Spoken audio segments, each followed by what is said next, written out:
What's up, everybody? Welcome back to another episode of Around the Track with the Riders NASCAR podcast, and we are going to be catching up on some news and a few touches on the Homestead and Martinsville races. But we got a lot of news to cover. There has been quite a bit in the past couple of weeks.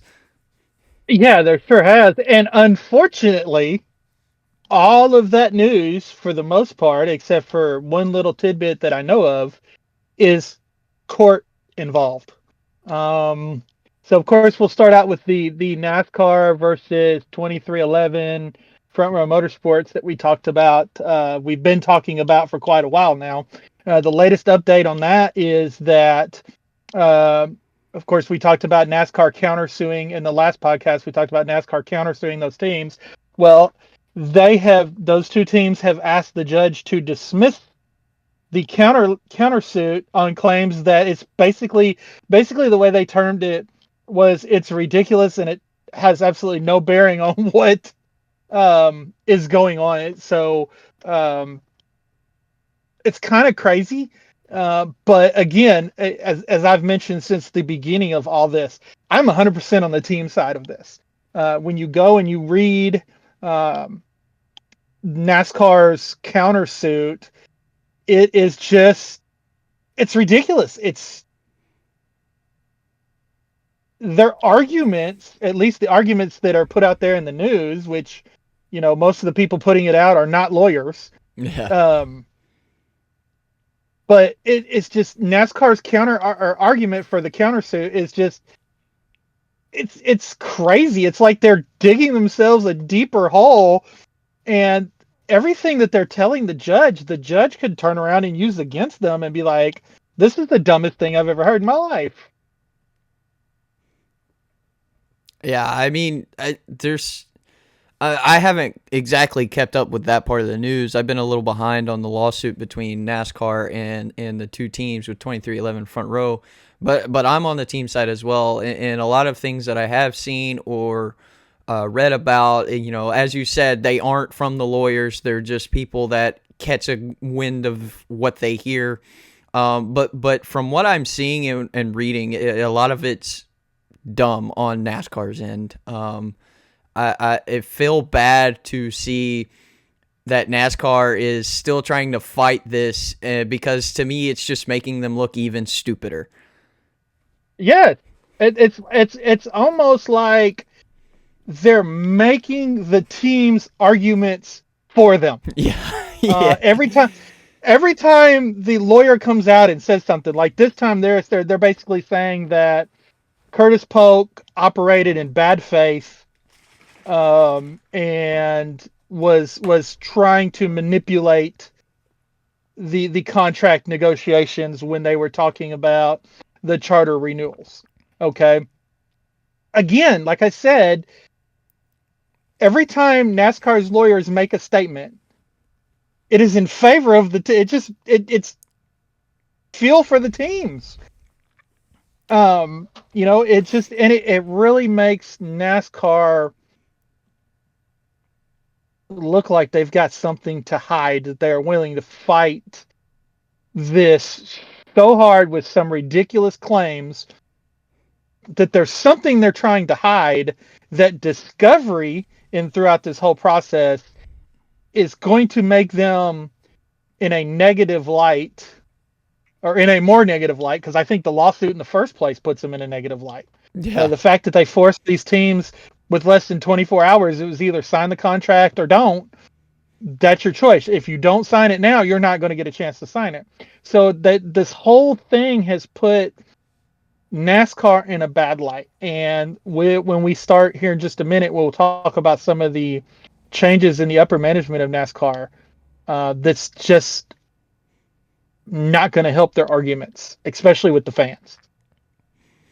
Yeah, I mean, and this isn't the only. Of course, there's some other news with lawsuits going on, but it's not against NASCAR. But we're actually having some teams against teams lawsuit going on now, which I think is kind of dumb at this point now that I've kind of read about it because of the one of the teams being involved, because it's NASCAR's typical late caution throwing team. Right? It's almost like the scheduled tweet. Yeah, it's already written out. But Jordan Bianchi had posted that Legacy Motor Club has filed a lawsuit against Rickware Racing, claiming that RWR is trying to back out of a signed agreement to sell one of its charters. And then Bob Pockrass followed up with this, saying that they executed an agreement on March 3rd, so this is a couple months ago, about a month ago, for RWR to sell a charter to Legacy so Legacy can expand to 3 cars in 2026. And RWR now has said it won't close the deal. Yeah, because in my understanding is Rick Ware thought that wouldn't start until 2027.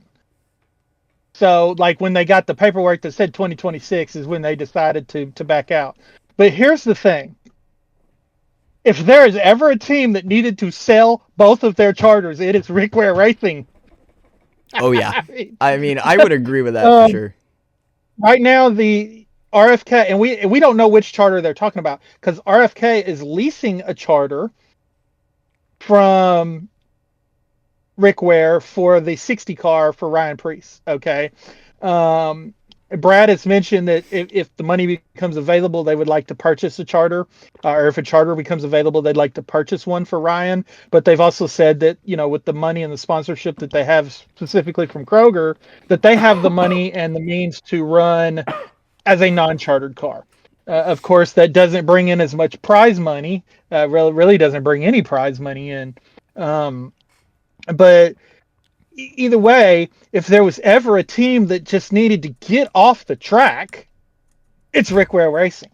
Now there were several people that was like, they're saying that their statement that came out after this lawsuit came out was their statement basically said something along the lines of Legacy Motor Club is making these statements to hurt Rick Ware Racing's reputation. Okay, I hate to tell you guys this. Rick Ware's Racing, they can't hurt the reputation any more than they already have, because first off, they picked Cody Ware over Corey LaJoie full time in that car. Now, granted, neither one of them are top 10 drivers, but Corey LaJoie was not a weekly scheduled tweet. Right. As to, the last 20, 25 laps, he's going to cause some sort of incident. Now, granted, Cody has kept his nose clean this year, but he's still been in the way on the racetrack. Yes. Now, here's my other... so they, I think they hurt their reputation just by being the last place car the last 10 years. Whatever. But my other thing with this is, okay, Legacy Motor Club has 2 teams right now that really aren't running all that great. Mm-mm. So you want to add a third team that's just going to replace where Rick Ware Racing is running? I mean, Legacy. Yeah. I'll kind of point out what I think about this is I agree. Legacy needs to focus on the 2 they have now and not expand. However, but they have the people to do that because they have 2 talented drivers that have proven themselves through other series. They just haven't had best of luck in the Cup Series. And Eric Jones has won races in the Cup Series. Exactly. For Legacy Motorsports. Or Legacy Motor Club. And John Hunter Nemechek in the 42 has had some pretty solid finishes at the beginning of the season as well. So they have the potential. They're just, I think as a team, they are struggling, and that's what I think they should focus on. Now, I understand Legacy, it's Richard Petty and Jimmy Johnson combined, even though Jimmy now owns most of that team at this point, which we have covered before. But I still don't think that, yes, you have owners that are previous icons to the sport. That's not going to change how the team runs. The team's going to run by how well your team is put together and how well they execute on plans that you make. So I think they need to focus on the two they have now and not expand, because as you said, at this moment, it would just be replacing the same spot Rick Ware Racing is currently in. Yeah, and them wanting to expand shows that they want to be here for the long term. Okay, Legacy has a plan to get better. They've got a plan to build that team and to be here for a long period of time. I mean, and to grow with the sport and to grow in the sport, and that is exactly what we've been asking for years, is for teams to come in and invest. 2311, for example, most recently. And the other thing that I'm really digging about Legacy Motor Club, and we all know I was not the greatest. I was not a Jimmy Johnson fan at all. But I'm not the biggest Denny Hamlin fan. But look, we've got Denny Hamlin that's investing his money back into the sport, into the Cup Series, not just the Xfinity Series. We've got Jimmy Johnson that's taking his career. He could have walked away from the sport at the end of 2020 and never showed up again and lived his life and went and did the things that he wanted to do. And he did do that for a couple years. But then he came back and he invested his money. He is the day-to-day guy at Legacy Motor Club. So another driver, we've got Jeff Gordon over at Hendrick Motorsports. That's the day-to-day guy over at Hendrick Motorsports. We've got Brad Keselowski with RFK Racing. We are getting back into an era where drivers are investing in the sport, preparing to be team owners when they get out of the car. Okay? That has not happened since the 80s and 90s. Tony Stewart was the last one really to do it, and we see how that turned out. But again, that was a 2009 situation when Tony Stewart came over to form Stewart-Haas Racing. So it's been over 15 years where we've seen multiple drivers become team owners. And drive for now. Denny does not drive for his own team, but he's still an active driver in the sport. We need this more because our drivers are getting older, our owners are getting older.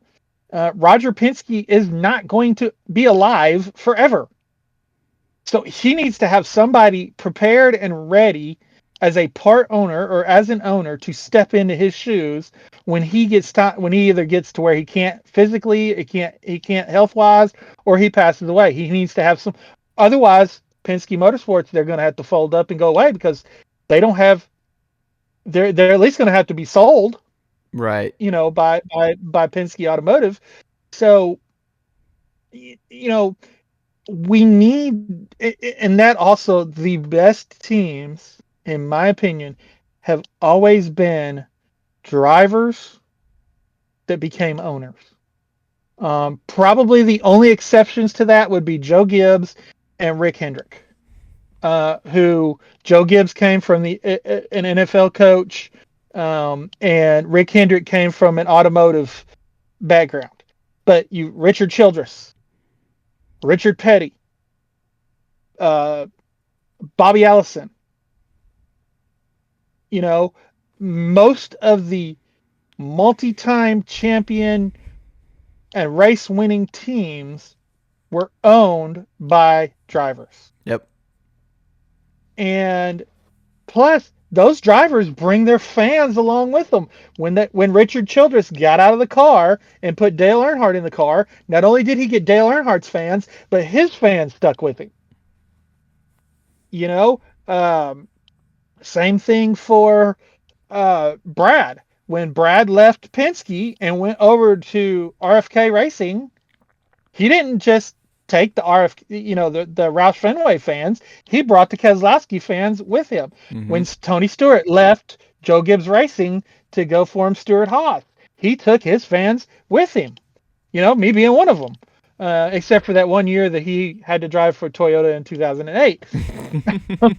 But I mean, you get what I'm saying here. These owners, former drivers or current drivers becoming owners in the sport is a very big deal. Mm-hmm. But the way the sport is done now, which again we've said we're on the team side in the man, I just lost my train of thought. Charter agreement lawsuit. In the charter system, with the charter system, in order for these teams to grow and expand, there has to be a charter available. I'm at the point right now where, with all the teams wanting to expand and all the teams wanting to get into the sport, they need to open up another 4 charters. Mm-hmm. And sell them. I mean, don't just give them away like they did originally back in 2016. I mean, take the fair market value for a charter and sell it and take that money. NASCAR needs to take that money and put it back into the purse for the drivers or for the races, or put it in as as part of the charter agreement. Okay, if we sell these 4 charters for $40 million a piece, that's $120 million. We're going to split that up amongst all the charter teams. Yeah. So, and of course, NASCAR is going to keep a percentage of that, but still, to help these teams expand, that way we don't have these back marker teams, and that's just basically what they are right now. Both of them are back marker teams. I believe Legacy won't stay there, but Rick Ware is not going to perform better than they are because they've been performing like that for the last decade. Yep. So we get lawsuits that make the news by these back marker teams, and it's just, in my opinion, another black eye to the whole charter situation for NASCAR. Not the teams, but NASCAR. Of course, Rick Ware Racing's, their eyes can't get any blacker, no matter how hard you punch. But either which way, and there's some good, I believe there's some good people over at Rick Ware. But on the ownership side and their driver's side right now, it's not that. They're not making good decisions on the track or off the track. Right. So I'm sure we'll have more to follow in the next couple of weeks with everything we just kind of touched on. Still haven't gotten to the dumbest lawsuit of the week, though. Well, so before I get to that, you had mentioned that NASCAR, very high up people, I forget what they're called. You said there was going to be some changes there. I haven't seen anything about that, so you're going to fill me in on this one. So, I believe it's. Don't get me to lying. But one of the Steves is now president of NASCAR, and the other one is commissioner of NASCAR. And I call them, if you follow me on X and you watch my comments on there, I call them the Steve Clowns of NASCAR, because that's what they are. We are in the situation that we are in right now because of Steve Phelps and Steve O'Donnell. First off, they gave us this terrible car. They made a stupid decision to move the number. They gave us this low horsepower, this wide tire that doesn't fall off, this playoffs.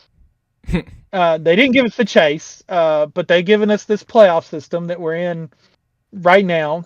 And basically, they have catered, in my opinion, they have catered to the casual, there's nothing else on TV to watch in the middle of the summer. I'm going to watch these cars go around in a circle. Not the hardcore fan that spends money going to the races, that spends money on merchandise, that spends money, on things like magazines. Like, I got a magazine right here that's one of the few NASCAR magazines that still, or racing magazines that's still in production, Speedway Illustrated. Okay, your casual fan is not going to buy that.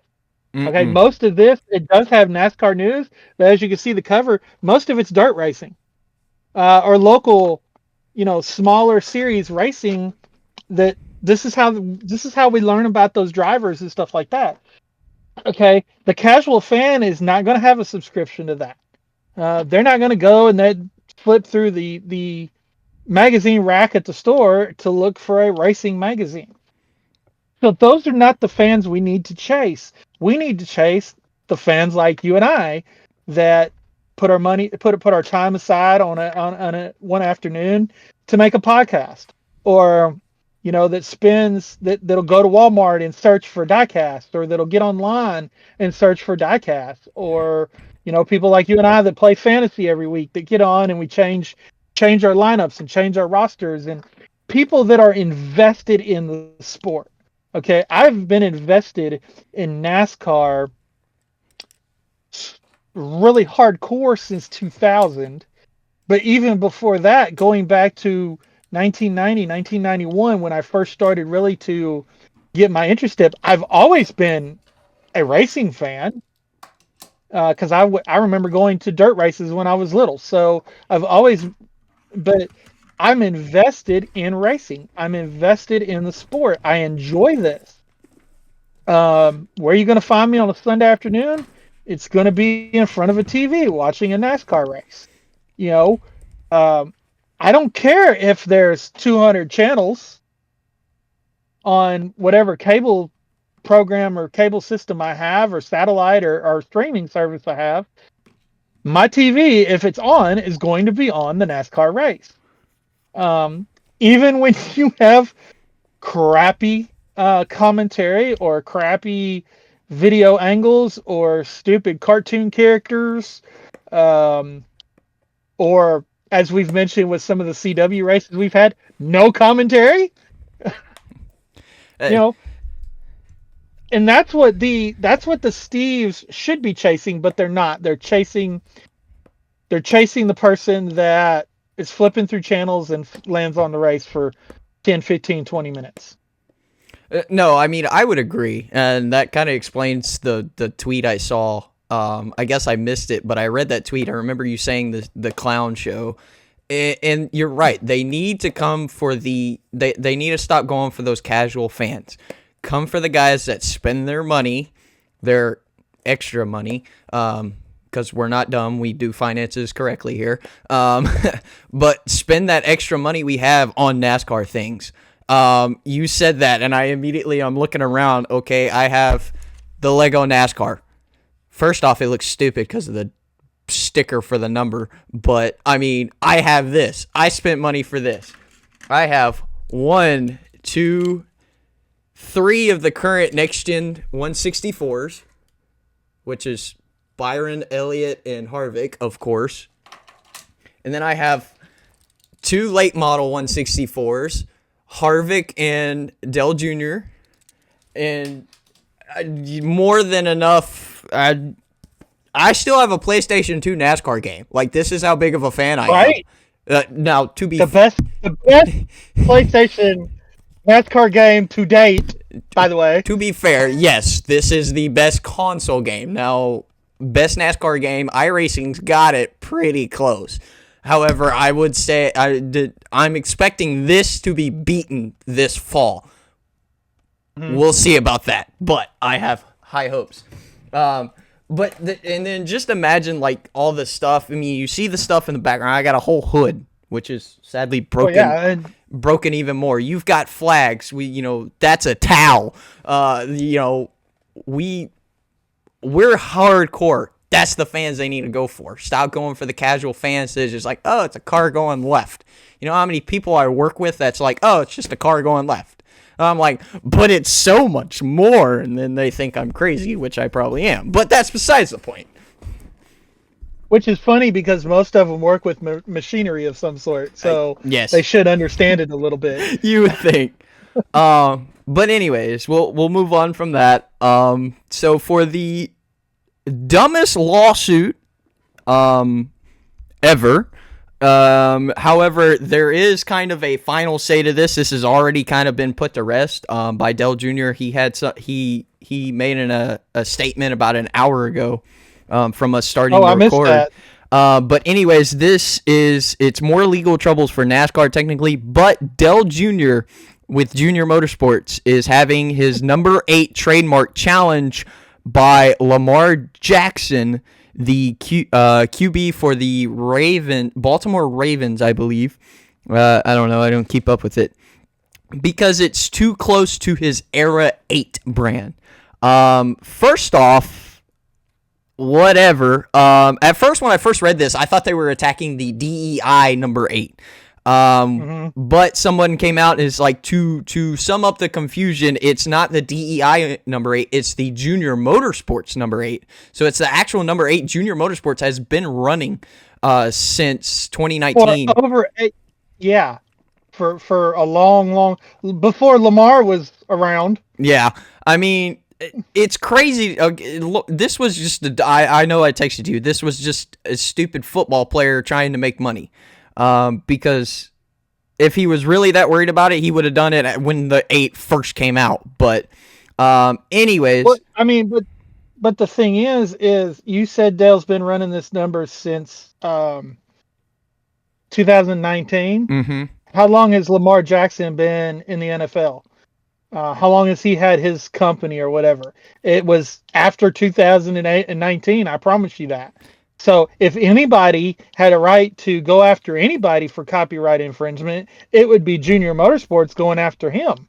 Yeah, I mean, it's whoever got it first is the one who has it.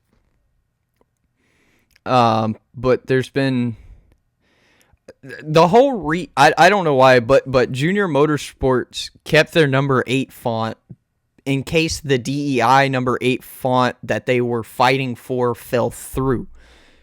Understandable. Thankfully, Junior got that. Junior Motorsports Dale Jr. now owns the DEI number 8. Well deserved, in my opinion, for sure. But anyways, to kind of go ahead and wrap this up, this was pretty wrapped up, probably just because Dale Jr. being Dale Jr. and not really wanting to fight something that he probably would agree with us with, in that it's kind of stupid. But he said, through the USTPO, we successfully secured the rights to the stylized 8. Therefore, we will be, and he's talking about the DEI 8. Therefore, we will be moving away from the original Junior Motorsports 8 we have used since 2019. We are looking forward to the remainder of an already successful season.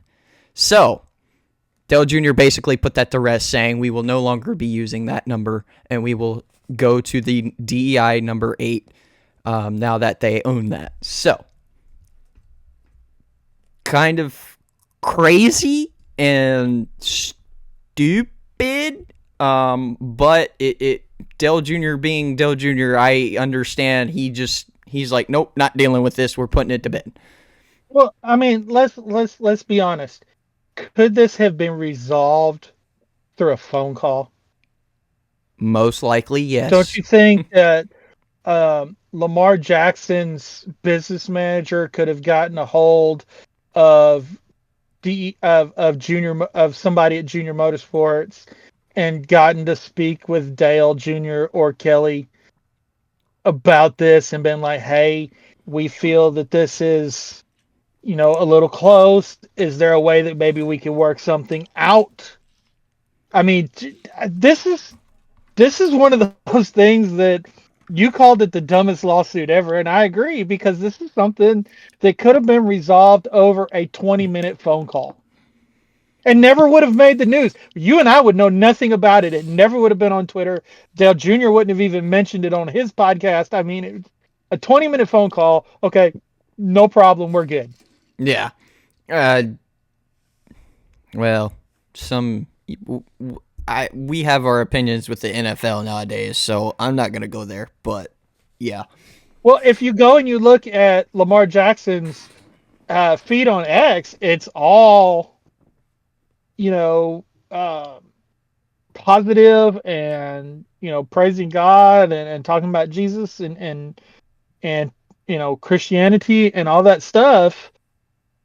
So, you just by looking at his Twitter feed, you would think he would stand in opposition of what some of the decisions the NFL has made. But, then he's going to, instead of making a 20-minute phone call or having his business manager make a 20-minute phone call, his he's suing, and he probably doesn't even know anything about this. Yeah. It's probably his business manager that's like, oh wait, that's close to ours. We need to do something about it. Yeah, I was about to point that out. Is the way, because you're right. That is Lamar's X feed. It's straight praising God, praising Jesus, which I love. I love when athletes do that. We need more Absolutely. people like him. He probably has no clue this is actually happening. This is all behind the scenes. He left it in his business manager's hand, and his business manager ain't said nothing to him. First off, get a new business manager, and second off, Right? Like you're suing Joe Jr. That's immediate. That's immediate termination. yeah. I mean, And then maybe, maybe come out and be like, I was unaware, or kind of explain what kind of happened. Just be like, with an apology, or, just an explanation. Because something's telling me he really has no idea this is actually happening. Otherwise, him being him, I feel like he would have said something about it himself. yeah, and this lawsuit reminds me of back when the World Wildlife Foundation or World Wildlife Fund sued the World Wrestling Federation because they said that the WWF logo, the scratch logo, which looked nothing like the World Wildlife Fund logo, because it had I think it was a panda bear on there and just big bold WWF letters at the bottom. Looked absolutely nothing like and I don't have anything around here that has the old WWF scratch logo on it, but they look nothing alike. And when you said WWF, everybody knew you were talking about wrestling. Nobody even thought about the World Wildlife Fund. Especially not in the United States back at the time. So again, it's a lawsuit that probably could have. That lawsuit also probably could have been ended, with a couple hours on the phone, or maybe a meeting in a boardroom or something. So it's just, I guess now we just live in a culture we have for the past 20, 25 years where if somebody looks at you funny, you can just sue them. Yeah. If you've got the money to do it. I mean, it's ridiculous. Man, if I did, I'd sue a lot of people. Just right? kidding. Just kidding. But I do get a lot of funny looks. Oh, no, There are some people that I would, be suing straight up. But I think that's all the news though. So, man, it's terrible that we have to spend 45 minutes talking about lawsuits. Yeah, I mean, it's crazy. And, it doesn't help. We do an episode every 2 weeks, where last year we kind of did one and then branched it to two. Of course, I think two is better. We can cover more in kind of less time at the same time. But it's crazy the amount of lawsuits that's going on right now with NASCAR and between teams and the other nonsense with the number 8. But it's... And the only people that like lawsuits are lawyers and judges. Yep, because they make money. Those are the only people that like them. I mean, one of my favorite TV shows is Suits, and it's literally a lawyer show. Yeah, if I met lawyers like Harvey Specter, I'd probably punch him in the face. Just saying. However, the show is hilarious, so I'll leave it at that. But yeah, we had some racing. We did. Well, actually, we had some racing, and then the next weekend we had a demolition derby. So, well, and you know what? It would have been 2 demolition derbies, but the trucks took the week off at Martinsville. You're right. No, they raced at Martinsville, didn't they? Yeah, they raced at Martinsville. No. Yeah, did they? Yeah, they raced. The trucks raced at They Martinsville? They raced March 28th. Boy, you must have missed a race. No, I probably watched it, but it probably wasn't the... Are you sure? I don't think they were there Okay, yeah, they were there. Okay. And it was... Okay, so the truck race, I guess I'm thinking this weekend at Darlington, the trucks aren't racing. But either which way, the truck race was great. It was the cleanest race of the weekend. Right, yeah. So, but at Vegas, Man, and we've been talking a lot about the Truck Series this year and how good they've been racing without wrecking each other. And Vegas was another one of those races. 4 cautions, 2 for incident, and then only a couple trucks involved in both of those incidences. So, as far as the race at Las Vegas, it was a truck race. It was what the typical Las Vegas truck race, with the exception of this was one of those races you had to have a good truck because you weren't going to get a bunch of cautions due to other trucks wrecking to help you get up front. So if you started and you wanted to race your way up, you had to race your way to the front because you didn't have a chance to, and you had to have a good truck from the beginning because there wasn't all those cautions to help you work on it either. Right. Did you mean Homestead or Vegas? Did I say Yeah, Homestead. I'm sorry. I don't know why I had Vegas on my mind. Yeah, you're right. It says it right here. National Homestead, Florida. I'm sorry. I just wanted to make sure. I was like, we've covered Vegas already. No, Yeah, Vegas, not Vegas. but yeah, I did the same thing. Homestead. Sorry, I didn't throw it all off, hadn't I? Yeah. Homestead was a good truck race, in my opinion. However, I have to talk on it. Corey Heim. You got to feel bad for the kid. I mean, his truck was phenomenal, and then it just randomly shut off. And they said that there was a wire that melted. Wow. That every time it would make contact with whatever had melted it, it would short it out, and that's what was shut. I mean, just a little wire. That was it. I am an electrician, so I could see how that could be a huge problem.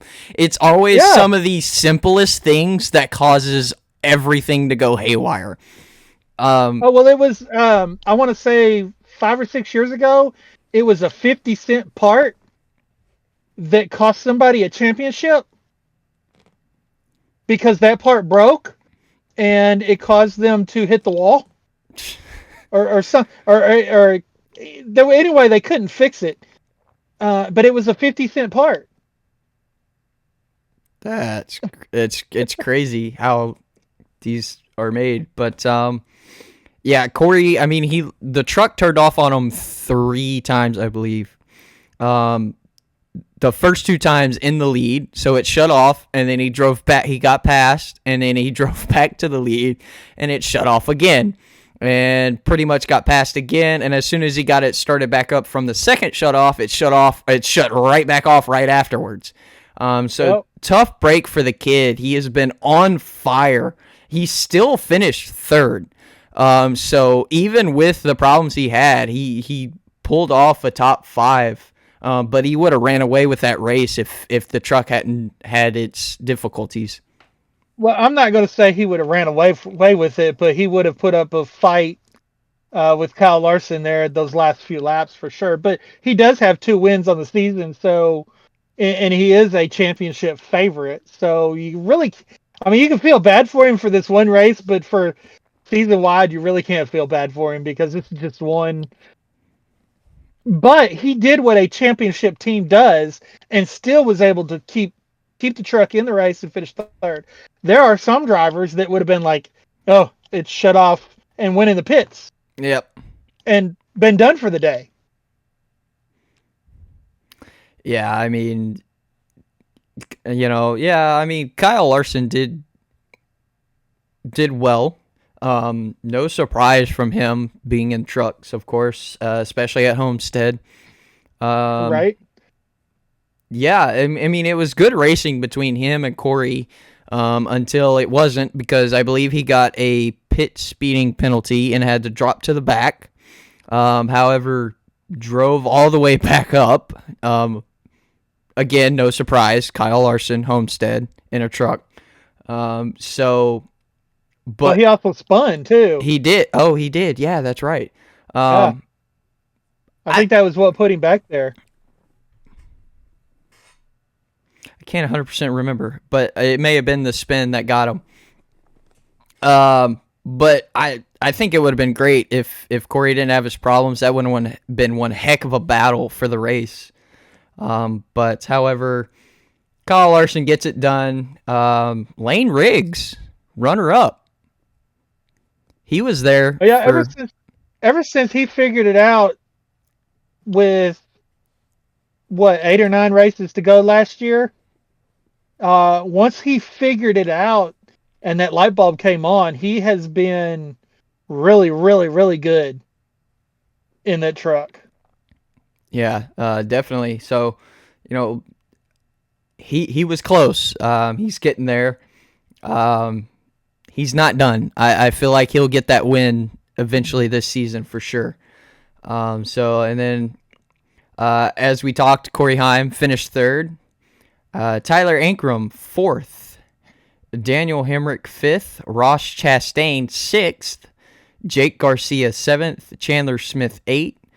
Grant Ingfinger, ninth. And Caden Honeycutt, 10th. Yeah, so not too bad. You got to feel, if you want to talk about feeling bad for somebody, feel bad about Ben Rhodes. He has had a disastrous start to the season. In this race, he finished 33rd. I mean, just disastrous start for him this year. And then also, let's see here. I was looking down the rundown.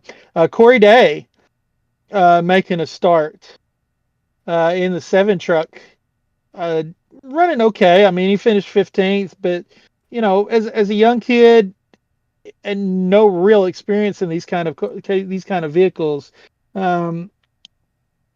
he's doing okay. I don't think he's living up to expectations, just because Hendrick Motorsports throws their, energy behind a driver. Everybody thinks that, they've got to win now. And when they don't, everybody's like, well, he's not living up to expectations. It's like, give these guys some time. I mean, last year when Raja won at Las Vegas, Raja Caruth, mm-hmm. he'd been in the series for a couple of years. That wasn't his first year in the series. Right. Give him some time to learn these bigger tracks and these heavier trucks, and give him time to develop before you just, he's not winning in his 4th race or 2nd race. I think it's only his 2nd race. He's not winning. He's running 15th, so he's not any good. Come on, guys. Give him a chance. Yeah, I mean, Hendrick, he sees the potential. He doesn't see your championship right now. He sees you have the potential. I want to help you get there. Corey Day is one of those drivers. I mean, we've seen it. Kyle Larson, William Byron, Chase Elliott, and Alex Bowman's a little questionable, as we've talked about before. But Rick Hendrick knows what he's doing when he's putting these guys in the car. Give him some time to warm up and get used to it. I mean, it's Corey Day, rookie season. He's got to learn the truck. It's going to take him most of the season to figure out the truck. So give him some time. Yeah, I mean, they're not all going to be Jeff Gordon that goes out and wins in their rookie year in the Cup Series. Right. You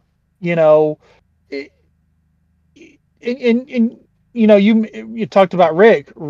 Chase didn't win in his first couple of years. William Byron didn't win in his first couple of years. I mean, Alex Bowman was not even close to being a rookie when he started with Hendrick Motorsports. So, and the other reason I bring this up is because I saw a lot of comments on X about Corey and, he's struggling. Okay, he's struggling. It's only like his first or second start. So yes, he's in race winning equipment. Yes, he's won races, but it's a different vehicle than what he's ever driven before. Mm-hmm. So stop running him over. Yeah, literally. So yeah, who had the fastest lap? Sadly, they didn't highlight it like they normally do in the app. But I don't know. But I did look. Well, the fastest lap was Ty Majeski, and he finished 11th. So, but I mean, that 1 point for the fastest lap gives him the same points that finishing 10th would have given him. Yep. So he was perfect. So yeah. So a good race. Then the Xfinity race on Saturday. Kyle Larson again. He's trying to make the triple. yep. He wanted to. Kyle Busch is the only person that's ever won all 3 races in a weekend from all 3 series. He's done it twice at Bristol, and Kyle Larson was wanting to do that, and Kyle Larson is going to attempt it again at Bristol this year. So he was trying to do that here in the Xfinity series, and probably, when we look at it, probably should have. Yeah, I would agree with that. I think some of the events that happened during the race is what kind of took him out of that. But I mean, he was close, but I feel like he would have had it if certain things hadn't happened throughout the race. Well, the big thing that happened was Sam Mayer got behind him on that restart, and it's hard to take off on a restart that has a rear wheel drive vehicle when those rear wheels are not on the ground. Yep. It's really hard to take off. That is interesting. I don't think since I've been, well, you may have seen it before, but I think since I've started watching NASCAR, period, I have never seen somebody's back rear tires off the ground for a restart because of how bunched up everybody is. So, I mean, Sam Mayer. I mean, Kyle Larson was the leader of the race. Kyle Larson controls the restart. Well, Sam was trying to control Kyle Larson's control of the restart, and it didn't work out for Kyle. No. And and I've mentioned before, I'm not the biggest Kyle Larson fan here. But to be denied on in the Xfinity race the way he was denied, because it was nothing he could control. I mean, the only thing he could have done was take off before Sam Mayer did, but he didn't know when Sam was going to take off because Sam was supposed to wait on him. Yep. But we also have to kind of look in perspective. He's a hungry young driver. He's with a new team this year, and he feels he's got something to prove. Making 90% of the fans in the grandstands mad because you jacked up the rear wheels of their driver is not going to help. But he feels he's got something to prove. So I think sometimes we've seen this year Sam Mayer drive over his head a little bit compared to what he was doing in the junior motorsports stuff. No, I can definitely agree with that, but you know, I get it. Sometimes you want to be aggressive in this sport. Yes, he may be driving more aggressively and a little over his head, but it's gotten him some really good finishes this season. Mm-hmm. So I can't blame him for it, but you do got to watch out, because if you do it too much, it could cost you a race. So, however, I agree. Because he could find himself in the same position that Kyle Larson was in, and whoever's behind him jack him up. Right. Yeah. So, yeah. And then you can almost bet he's not going to handle it with the same poise and maturity that Larson handled it with. I mean, he's probably going to try to take out the person, or, you know, there's at least going to be a serious confrontation on pit road after the race if somebody does do it to him. He's not going to handle it with the maturity that a Kyle Larson would handle something like this with. Yeah, I would agree. So, but Justin got him another one.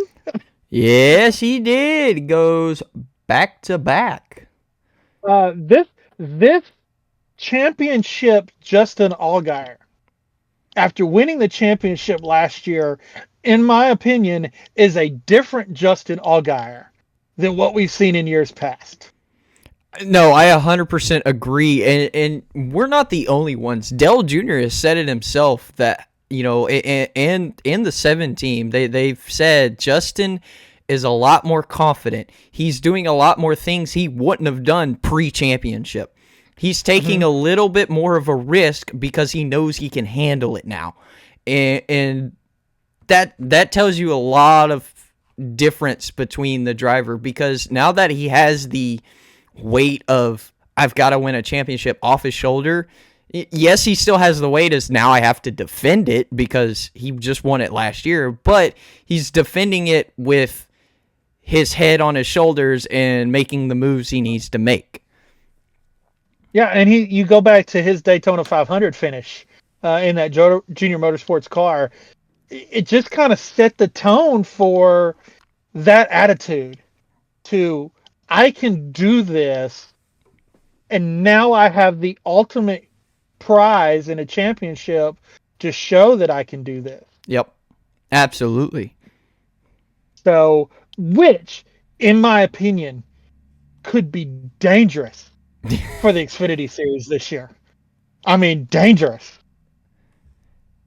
I would agree. I mean, I could see it 100%. So, I mean, he's because there's not been one race this year where he hasn't been up front with a chance to win. Right. Absolutely. And he's really the only driver in the field that can say that, and that's dangerous. Mm-hmm. So Justin won. Sam Mayer was able to manage to finish second. Austin Hill with another good run in third. Kyle Larson fourth. Sheldon Creed with another good run in fifth. Jesse Love in sixth. Brandon Jones in seventh, which Brandon kind of really needed that. He's had a terrible start to the season too. Nick Sanchez in eighth. Daniel Dye in 10th, and Carson Kvapil Daniel Dye was in ninth. He's in the number 10. And Carson Kvapil in 10th. But I do want to mention that in 11th, Harrison Burton. Harrison has had a really good start to the season. He's had a couple hiccups that were, and we'll talk about it at Martinsville, but it was not of his doing. But he's had a really good start to the season this year. Yes, he has. It's good to see. I feel like Harrison and then that 25 team have definitely stepped it up for sure.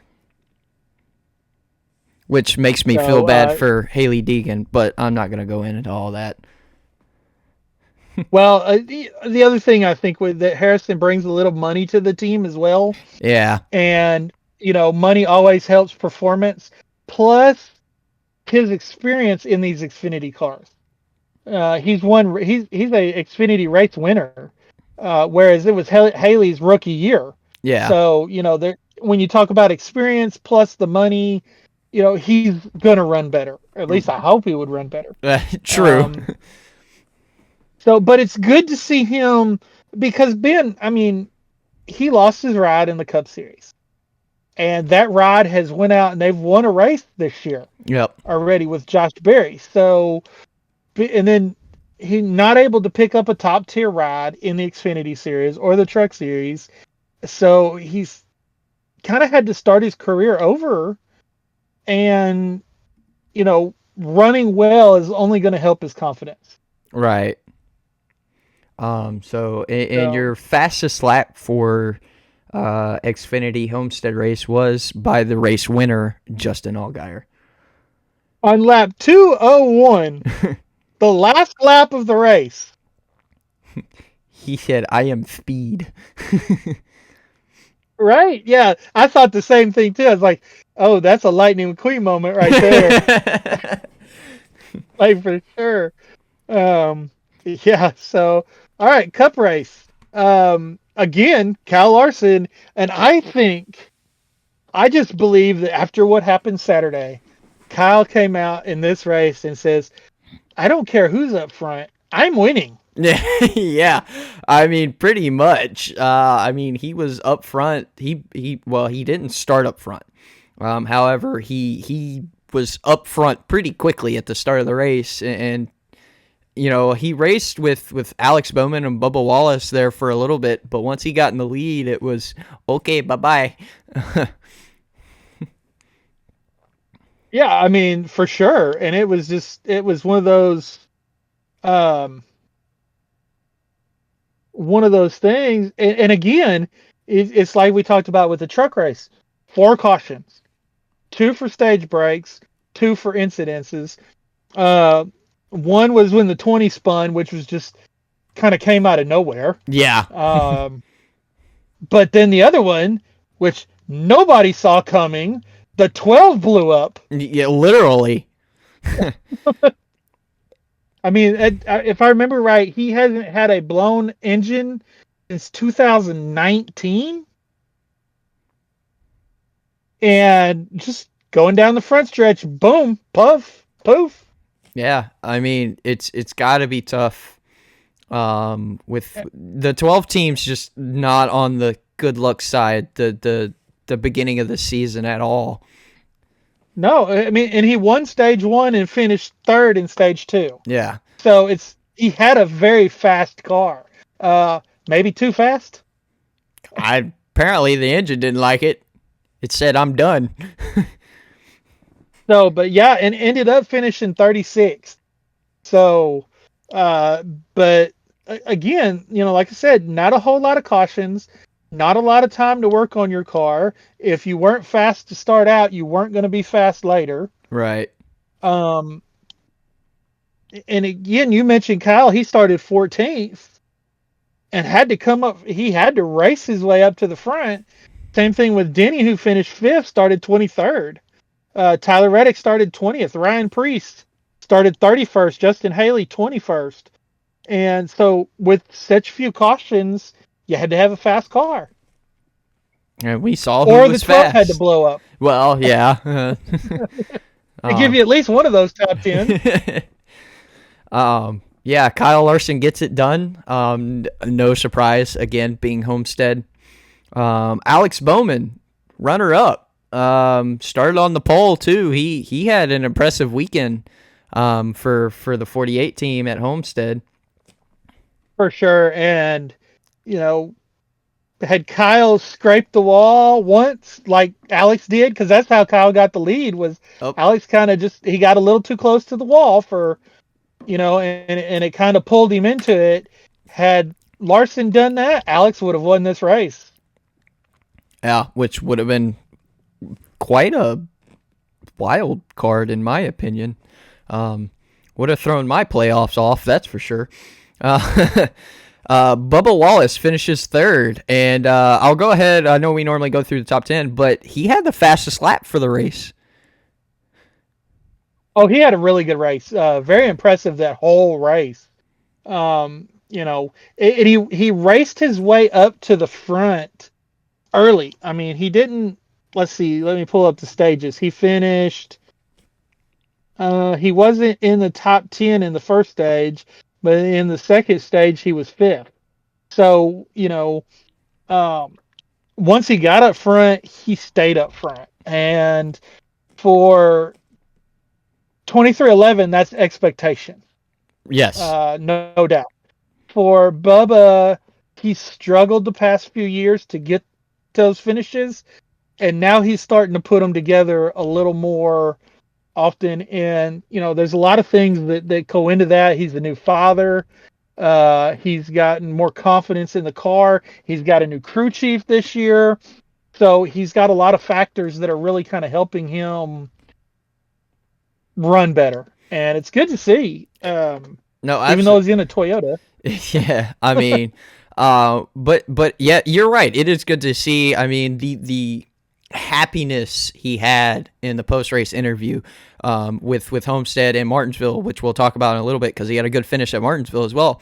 You see how much better he's doing, how much happier he is being in the car, and he's like, I still got learning to do. I know this. I'm not afraid to admit that. I'm going to keep learning. I'm going to keep pushing. So you see he has the drive and he's happy with how much he has gained over the past few years. And that, that tells a lot about his character. And like you said, a lot of that's with a lot of things that have happened behind the scenes with becoming a father. I know that can change a whole lot of mental thinking for sure. And new crew chief, so you got someone new to work with that you kind of have to build up some trust in, with as well. So there's a lot of things going on with the 23 team and for Bubba himself that is helping this, and I hope it keeps paying off the way it has the past couple of weeks. For sure. And then Chase Briscoe finished in 4th. He needed that. He did. Other than winning the appeal for his big penalty, he's had a pretty rough start to the season. I mean, not terrible, but not expectations. Yeah, for sure. So let's see here. Denny finishes 5th. Chris Buescher 6th. Justin Allgaier. Hello. AJ Allmendinger 7th. Tyler Reddick 8th. Ryan Preece with a really good run in 9th. And Justin Haley in 10th. And I wanted to talk about Ryan Preece for a minute. He's been pretty good this year. He has. He's getting an opportunity, I believe, now in equipment to really show his talent. Yes, he got a good break with SHR, but let's face it, SHR was going this way at the time. Yep. Well, RFK is going this way. Absolutely. So if RFK is going uphill, then that's where Ryan's going to go. And if Ryan wins the race this year, it is not going to shock me at this point whatsoever. Now, preseason, I don't believe I had him, as a possible race winner, but the way he's running this year wouldn't surprise me at all. I mean, yeah, he's quiet during the race, but we see him at the end. There was a race he wasn't quiet, and that was at Phoenix. I mean, he led laps at Phoenix, which is huge. But he's been mostly quiet for the season, but he's getting these finishes that puts him in there without notice. So I would agree. I would not be shocked or surprised if he got a win. Because he's showing he has the talent in this equipment for sure. And we've talked about Ryan. Of course, I'm a fan of Ryan from back in his Whelen Modified days. He's got the talent for sure. He's former modified champion. So seeing him in some equipment that is with a team that is on the rise, as you kind of showed. He's going to get there for sure. And we've also talked about with sponsorships, the 60 car is an uncharted team, but there's so much money being put into it. They're renting or leasing a charter from Rick Ware this year. So technically they're a charter team, but the charter is owned by another team. That would make more sense. But still, they weren't sure if it was going to be a charter team, but they had the sponsorship backup to run full time without a charter if they didn't have one. So shows you a lot with the 60 team. Yeah, so I mean, really good race. Of course, there is a little bit of news to talk about around Homestead before we move on to Martinsville. I want to say it was the mayor of Homestead said that there's a 70% chance at this point in time where it could be the season finale championship race in 2026. So, please. Right. Please. Actually, what I would like to see for it to be the season finale for the season for the teams for a full season points championship, but I don't think with the Steve Clowns running the show, running the clown show, I don't really see that happening. But it's definitely now. Jamie McMurray said on Door Bumper Clear, he said there's a lot of stuff to do in Phoenix. as far as the community and different things, and there's not a whole lot of stuff around Homestead.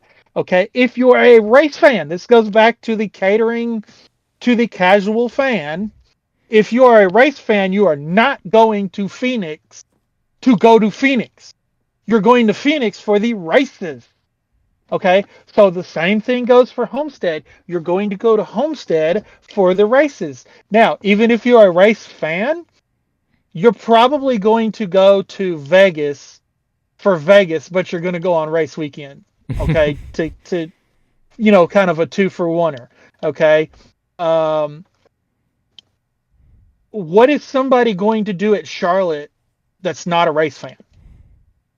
Okay, because what's in Charlotte? The race teams. So what are race fans going to do? They're going to go visit the race teams. Mm-hmm. Okay, same thing in Indianapolis.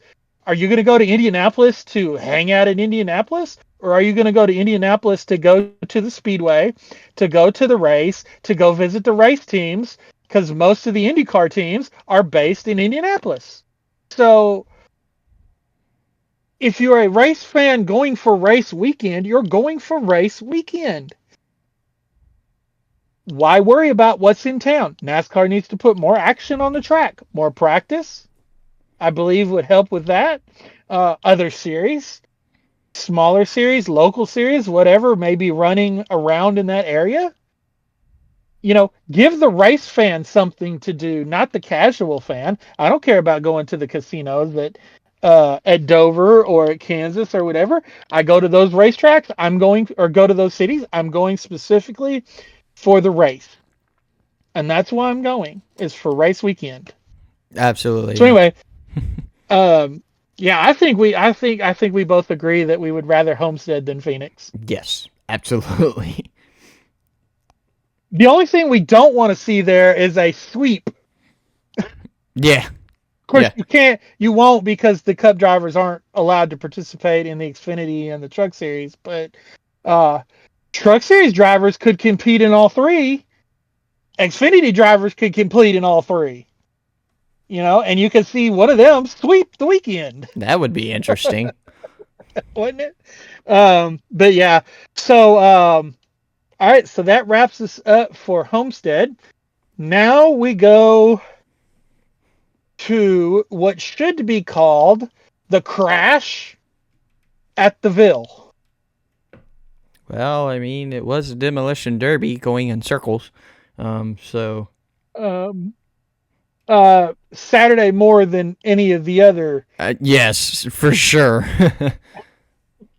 But there were 10 cautions in the truck race for 69 laps. A few multiple vehicle incidences. But for the most part, it was beating and banging. I know Corey Haim didn't really like some of the beating and banging that was going on, but it wasn't the typical Truck Series wreck fest that we've come to expect at Martinsville.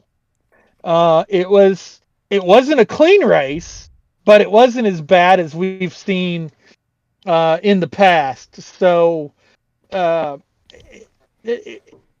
really don't know how to commentate on this, other than to say that it wasn't the worst race I've seen in the Truck Series at Martinsville, but it wasn't the best either. I guess that's about where I could put it. Yeah, I mean, scale. I would agree with that. It was a race. It was a race at Martinsville between the trucks. Yeah, there was bumping and banging. But again, Martinsville, short track, expected, right? So overall, though, I would say it was still a solid race. Yeah, for sure. But you talk about feeling sorry for Corey Haim with his truck shutting off at Homestead. This is the one where I feel bad for Corey, because Corey led. He won both stages. He led the most laps by far, and really had could really say it was a dominant truck for the most part. But had some beating and banging and some things that didn't go his way. Um,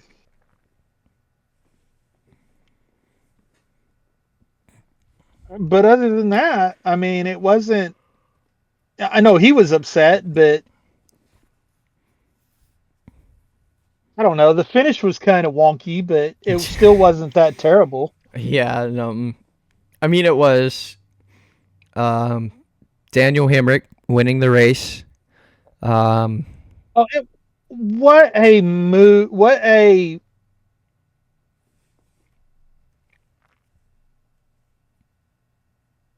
I'm trying to figure out how to word this because he made the decision to step back into the truck series.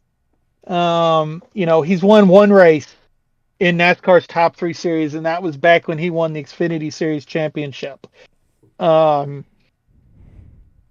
but he took an opportunity to step from the Cup Series or from the Xfinity Series last year. Or no, he was in the Cup Series last year, wasn't he? yes, So I he believe made the so. decision to step back into trucks. He got this offer on this ride. It's a race winning truck.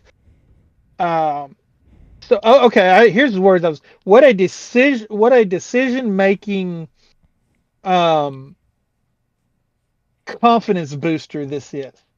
It basically solidifies that he made a good decision. Mm-hmm. Um, and the reason I say that is because we go and we think about Corey LaJoie's comments. He's like, it doesn't pay me to go to these lower series. Okay. And we've talked about this before. You and I have. I would rather be in a winning truck than a 36th place cup car. Yep, I would agree, hundred And percent. and Daniel made that decision. I Mm-hmm. mean, that exact decision. I would rather be, and he even said, I had some opportunities, but I would rather be in winning equipment than finishing 33rd every weekend in whatever other series. Right. So this just really confirms his decision was the right decision. No, I would agree. I mean, like you said, I would rather step down and be in winning equipment than be at the toppest level in dead last equipment. I'd rather just So do what I can with the winning equipment and see if a bigger opportunity for the next series up comes opening. Um, yeah, because I mean, look at it like this. Okay, TV viewership for the Truck Series isn't near what the Cup Series is, right? Okay, but I believe more viewers are going to see you in a winning truck than what would see you in a 35th place Cup car because absolutely. they don't ever, unless you're getting lapped, they don't ever talk about you on TV running 36th. Right. Absolutely. So, So, good decision by Daniel, and I think this is one of multiple wins he will have this year. I don't think this is it for him. I would agree. I mean, like we said, he's in winning equipment. He has experience, and he's yeah, it's he. I don't know. I don't know where I was going with that. Well, and I would like to see Daniel. I think this is a good opportunity for Daniel. Daniel could be the Justin Allgaier of the Truck Series. Justin had a shot in Cup. It didn't work out. He went back to the Xfinity Series with Junior Motorsports, and he's made a career out of it, and it's a successful career. Mm-hmm. And I think Daniel can do that here in the Truck Series. We've seen other drivers where they've had their shot in Cup, and they've went back down to the Xfinity Series or the Truck Series, and they've made a career out of it. So, um, and then we've seen drivers like Ben Rhodes. Ben Rhodes has been in the Truck Series for a long time. Even though he's still very young, he's been in the Truck Series for a long time. Matt Crafton made a career out of the Truck Series. Yep. He's got a few Cup starts where he was a fill-in driver for, I believe, Kyle Busch, if I remember correctly. And he's got some Xfinity Series starts, but not a whole lot. He's made a career in the Truck Series. I think Daniel could do that too, and I think it would be good for him. Yeah. No, I would agree. I mean, he could be the truck veteran who would be the one to beat every weekend. So absolutely, I would agree with that. I think that would be good. And maybe this season with being in the truck, stepping back down into it, will show him that. But then again, who knows? Anything could happen for him. So And it could vault him into a top Xfinity ride next year too, as well. So, yep, um, which I mean, he's been with JGR, he's been with Junior Motorsports, he's been with Colleague Racing. So, maybe RCR will give him a chance. I mean, who knows? Because RCR has some drivers yeah, that are getting ready to, that are ready for Cup. I mean, or at least one of them. I mean, I don't think Jesse Love may maybe not be ready for Cup, but Austin Hill is definitely looking like he's getting ready to move up to the Cup Series at some point or another. So RCR may have that seat open, even though Daniel has been at RCR before. It could be an opportunity for him to go back to one of those top teams, maybe if he succeeds in the Truck Series. So we'll just have to wait and see. But Tyler Akram, his teammate, finishes second. Again, somebody that needed a good run. yep. Jake Garcia, Chandler Smith, Ben Rhodes, Corey Heim finishes sixth. Again, if you really want to be heartbroken for him, be heartbroken for him this week more than last week. Andres Perez de Lora, I'm guessing, in the 77. That's what I would go with. Finishes seventh. Raja Karuf, eighth, which he kind of needed that. He's kind of had a rough start to the season as well. He has. Lawless Allen in, I'm sorry, I skipped Stuart Friesen in ninth and Lawless Allen in 10th. I'm not the biggest Stuart Friesen fan. If you want to know why, well, let's just say it's one of those, if you can't say nothing nice, don't say nothing at all.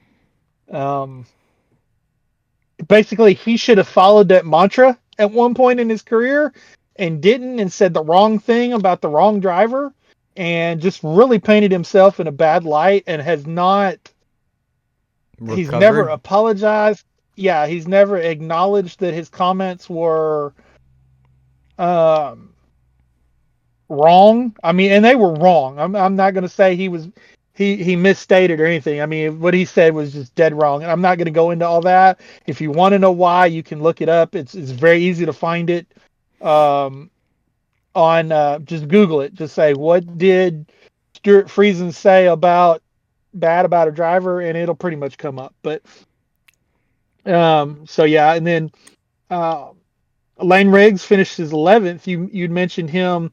William Byron. He was quiet the whole race. Did you know he was in the race before the booth mentioned that he was in the race? Well, yes, because I'm a hardcore fan. But if I was a casual fan and wasn't looking for it, no, I wouldn't have known. Yeah, you would have never known that there was a Cup driver in the race if you really just didn't know the sport. Yep. And they only mentioned him by basically they mentioned him by not mentioning him. They mentioned him by saying, well, William Byron isn't running as well as we thought he would, and that was it. Yep, pretty much. And I'm like, oh, at this point when they mentioned it, I had forgotten he was in the race. because they never showed him on TV. Mm-mm. After they did the starting lineup, we never saw that William Byron was in the race again until they mentioned it. So, just one of those things, huh? Yeah. So your fastest lap for trucks at Martinsville was Corey Heim, who finished sixth. Big shocker. Yeah, I know, right? Now for the official demolition derby. Yes. Let's see what was the name of the race. Let's see here. The U.S. Marine Corps 250. Yeah, it looked like a war zone. Yeah, well, yeah, pretty much. Oh my gosh, I don't even know where to start with this thing. And of course, the rundown that I have doesn't have all that caution information on it. But this race, I'm going to use the words that a lot of drivers used, and that a lot of social media people used, and a lot of podcast people used. This race was embarrassing to the entire sport of auto racing, from motorcycles to dirt racing to IndyCar to drag racing to 24-hour racing to boat racing to skiing downhill. This race was embarrassing for motorsports. Yes, it was. And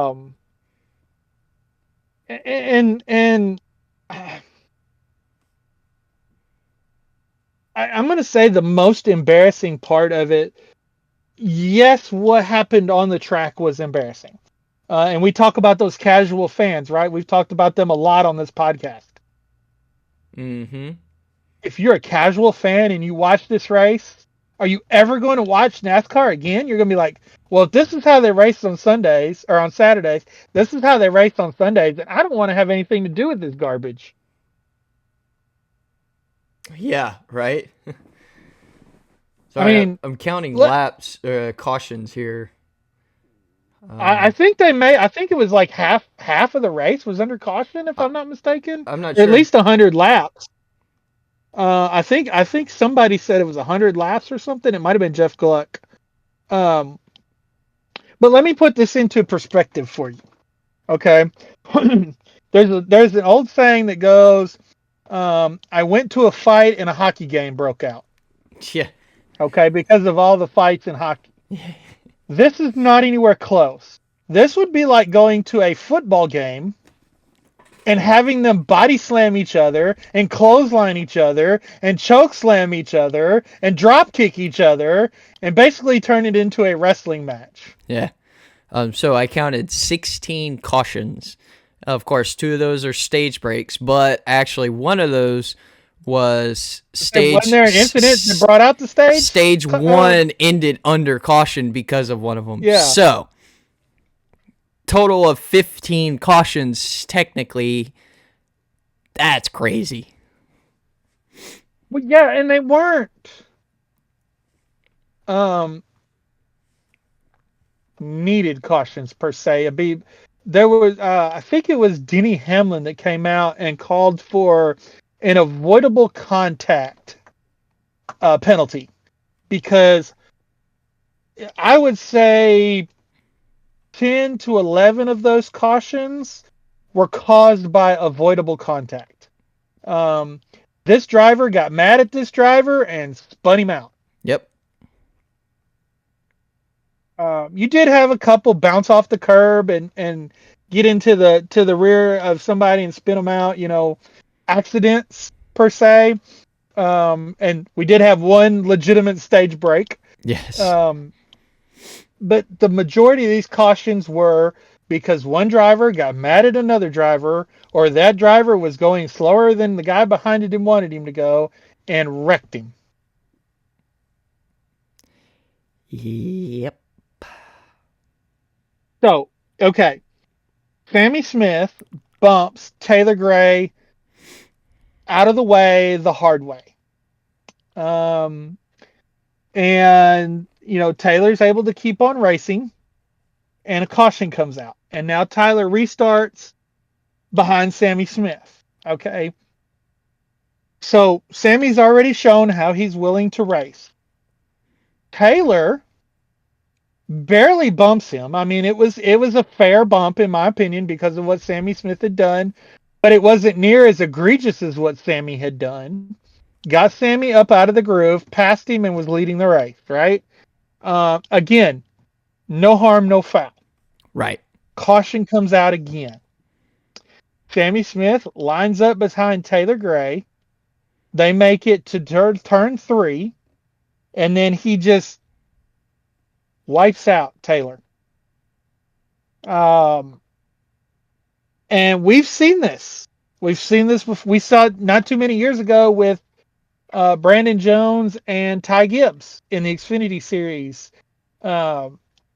where finishing second would not have hurt Ty Gibbs at all. He was already locked into the championship race.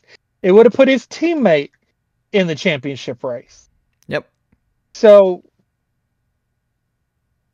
and Sammy was, 3 car lengths back when he just drove it in there, and he knew his intentions. Yeah, 100%. And they of course, it cost Sammy. It cost Taylor Gray the win. It cost Sammy the win. Austin Hill, he kind of forced his way through, so he's really not an innocent bystander in all this. And then you got poor Justin Allgaier that's on the outside that gets caught up in all this, and he's like, "What'd I do?" Yeah. But yeah, Austin Hill's able to get a win. And yeah, Austin did kind of bump his way up, but it wasn't anything.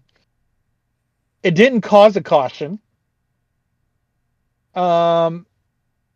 He didn't really wreck anybody. He just kind of pushed his way through, which is Martinsville. I mean, that's short track racing. Sheldon Creed survives. I guess that's the word to use here. Yeah. To finish second. Justin Allgaier survives to finish third.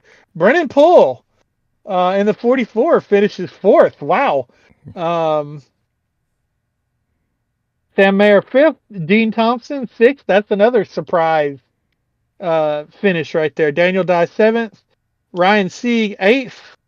Chris Wright ninth. And Sammy Smith ends up finishing 10th.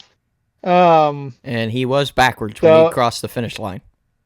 Yeah, and then Taylor Gray ended up finishing 29th after leading with on the green white checkered. So it just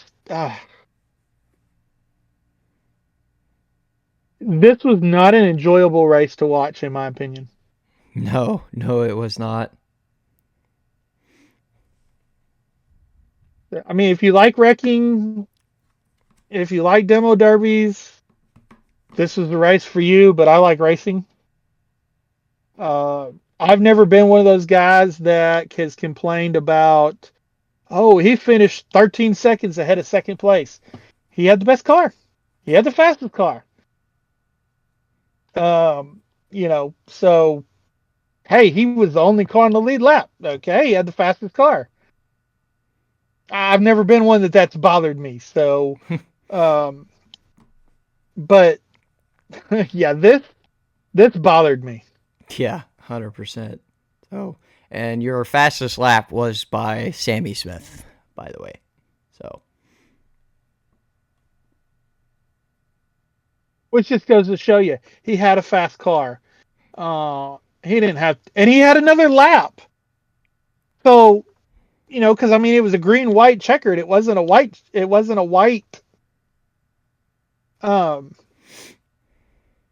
White checkered finish. He had another lap. So, I don't know. It was kind of. Oh no, actually, that was on the white flag lap, wasn't it? Yes. Yeah, because Austin Hill came through and kind of pushed his way through. Yeah, so. Going into turn 3 when Sammy sent it and caused all the ruckus on the final lap. So. Yeah, but there's just no discipline in the series right now. So, but it did cost him 50 points and $50,000. Yep, it did. Which 50 points in the Xfinity series is a big deal. Well, 50 points in any series is a big deal. Yeah. the $50,000 in the Xfinity Series is a way more big deal than what it would have been in the Cup Series. Mhm. So maybe it will get the point across. I'm along with a lot of the people that in other podcasts that I've listened to and things that I've seen on X and social media. I've got no problem with NASCAR parking him for doing something like that. Or, okay, yeah, he finished 10th, but put him the last car of the lead lap. Yep. Or put him just the last car in the race. I mean, just put him all the way back to the very last spot in the race. And if NASCAR would do that more often, it might stop a few of these demolition derbies in all the series. Absolutely. Maybe. I don't know. Who knows? Yep. All right, on to the Cup race.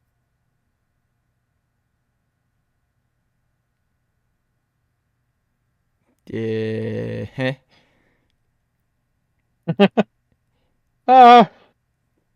It was a Martinsville Cup race. It was fairly clean. Yep. We did have 10 cautions. Let's see, debris, but most of them were like one car spin outs. There was a couple multi-car wrecks, but it definitely wasn't the demolition derby type situation that we had on Saturday. Yeah.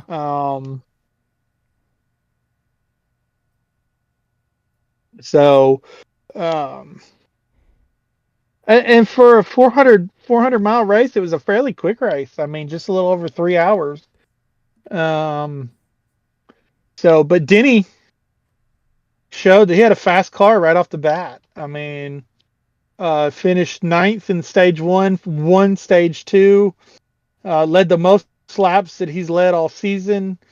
Actually led the most laps that he's led in a long time. Yeah, for sure. It looked a little iffy though there towards the end of the race, because Christopher Bell was chasing him down. If a caution would have came out or something like that, Denny would have had to put up a fight for sure. Yeah. Which would have been interesting, but yeah, Denny ran away with it. Kind of.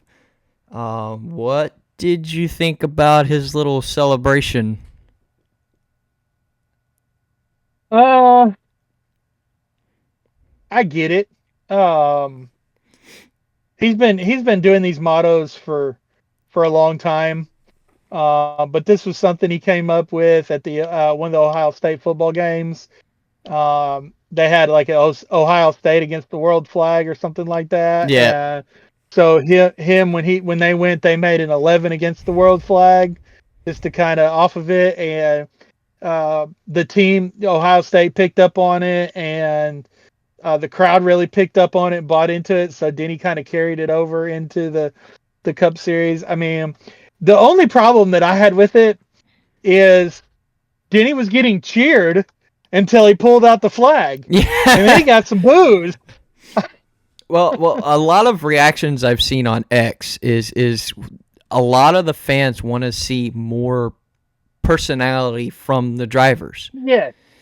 Okay, but the moment we see that, the moment they see that, they start crying about it. But it's like, you asked for this. I think it was great. I thought it was funny. I laughed. Yeah, absolutely. I was like, this is typical Denny, in my opinion. I thought it was pretty neat, but don't ask for it and then not expect it, because if you ask for it enough, the drivers are going to listen to you, because the drivers know the fans. They try their best to be included with the fans and support what the fans want. Denny Hamlin did that. Well, yeah, for sure. And Denny having a podcast now has really helped his popularity.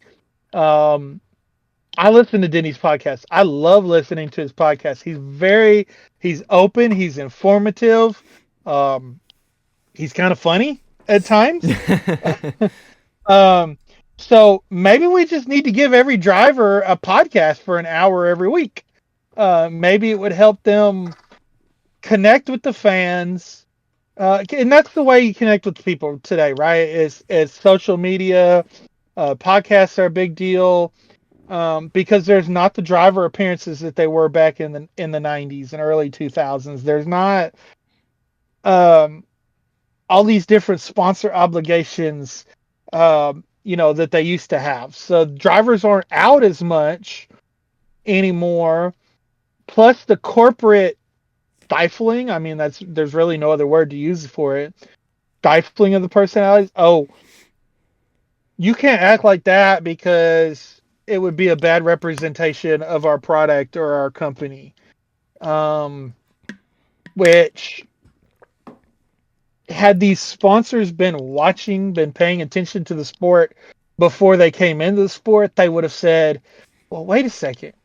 Rusty Wallace sold a lot of Miller beer because of the way he raced and the way he would, you know, bump people out of the way and the way he showed personality. Dale Earnhardt sold a lot of Chevrolets, trucks, and Monte Carlos and Luminas because of the way he drove on the racetrack. Okay, Mm-hmm. I mean he literally had Chevrolet as a sponsor through GM Goodwrench. Yep. Dale Earnhardt Jr. sold a lot of Budweiser because of the way he drove on the racetrack and the way he acted off of the track and the way he carried himself. Uh, you know, Richard Petty sold a lot of STP. Richard Petty's probably one of the most mellow guys ever to drive a race car, but he sold a lot of STP because he was genuinely him when he was interviewed. You know, Bill Elliott sold a lot of Coors beer because of who Bill Elliott was, because he was the Southern Georgia redneck who got out of the car with that Southern draw and said what he meant and then went out and backed it up on the racetrack. So for generations, drivers have been being themselves and they have sold a lot of product. Had these sponsors been paying attention to that before they got in the sport, we never would have been where we are now with the stifled personalities of some of these drivers. Yeah. You would see a Denny Hamlin. I mean, remember back in I think it was 2020 where where him and Joey Logano got into it and he got out of the car, he made that goofy face. It's like, that's just short track racing. Yeah. You know, Yeah. we would see a whole lot more of that from all these drivers if we didn't have these ridiculous restrictions on them. I just wonder if we got to see Chase Elliott, the real Chase Elliott, who Chase Elliott is at the ski lodge. If we got to see that at the racetrack, how much more auto parts Napa would sell? Do you really think seeing that Chase Elliott at the racetrack would hurt Napa's sales or help them? That's a good question. Me as a Chase Elliott fan, I already buy Napa auto parts, so I don't think there's much effect on me, but it's something to look at. Something you could kind of be like, what would happen? Well, we've talked about the casual fan. The casual fan, okay, do they want to see, they tune into a race, they're interviewing the drivers before the race. Do they want to see the monotone guy? Are they going to go buy his products? Or are they going to, the guy that's having fun, enjoying himself, the guy that's really upbeat and, maybe hyper a little bit, maybe kind of Clint Boyerish? you know, who, okay, let's just use Lowe's and Home Depot, for example. You had Tony Stewart with Home Depot for a long time. Big attitude, big mouth, big personality. Jimmy Johnson, quiet, reserved, laid back. We did not get to see the real Jimmy Johnson at the racetrack because of the corporate image that he was required to, okay?